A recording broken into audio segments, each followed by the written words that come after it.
शहराची खबरबात या बातमीपत्राचे प्रायोजक आहेत Mac care super speciality hospital Ahmednagar.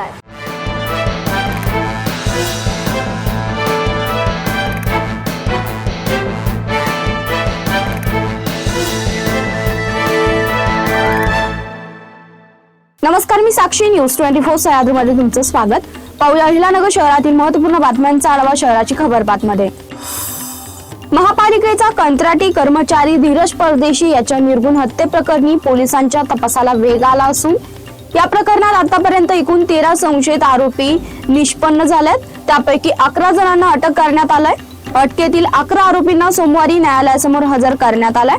त्यापैकी युनुस खान साहेब शेख याची न्यायालयाने कोठडीत रवानगी केली असून उर्वरित 10 आरोपींना न्यायालयाने 4 दिवसाची पोलीस कोठडी सुनावली आहे। 2 पसार संशयितांचा पोलिसांकडून शोध सुरू आहे। अंमली पदार्थ मुक्त नगरचा नारा देत जिल्हा पोलिसांकडून कारवाया सुरू असताना तोपखाना पोलीस ठाण्याच्या हद्दीत उघडकीस आलेल्या 155 ग्रॅम MD ड्रग्ज प्रकरणातील तपासावरच प्रश्नचिन्ह आहे। संशयास्पद हालचालींच्या आधारे पोलिसांच्या हाती लागलेल्या वाहनातून MD ड्रग्ज जप्त करण्यात आलाय। या प्रकरणात आतापर्यंत 10 संशयित निष्पन्न होऊन 7 जणांना अटक करण्यात आल्याचं सांगितलं जात आहे। तरी वाहन चालकाचा मालक, एका माजी नगरसेवकाचा मुलगा आणि अन्य काही संशयितांची नावे समोर येत असतानाही त्यांच्यावर कारवाई का झाली नाही असा प्रश्न उपस्थित होतोय। शिक्षणाचा पाया प्राथमिक शाळेतच भक्कम होत असतो।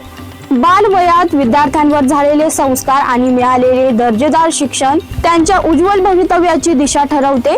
ग्रामीण भागातील विद्यार्थ्यांना शिक्षण घेताना कोणतीही अडचण येऊ नये यासाठी मतदारसंघातील प्राथमिक शाळांचा शैक्षणिक दर्जा उंचावण्यासाठी सर्वतोपरी प्रयत्न करणार असल्याचं आमदार अक्षय कर्डिले यांनी सांगितलं।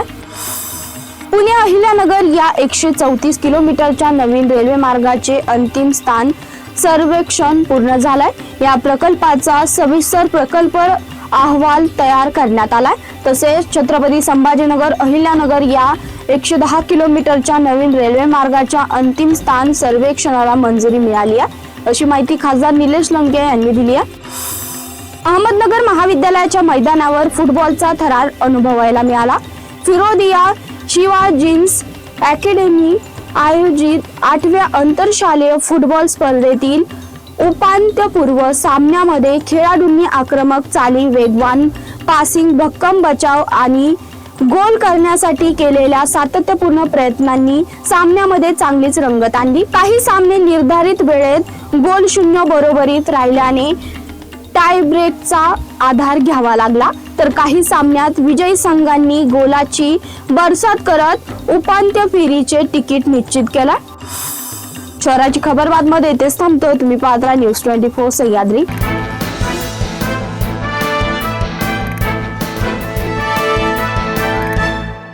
शहराची खबरबात या बातमीपत्राचे प्रायोजक होते Mac care super speciality hospital Ahmednagar.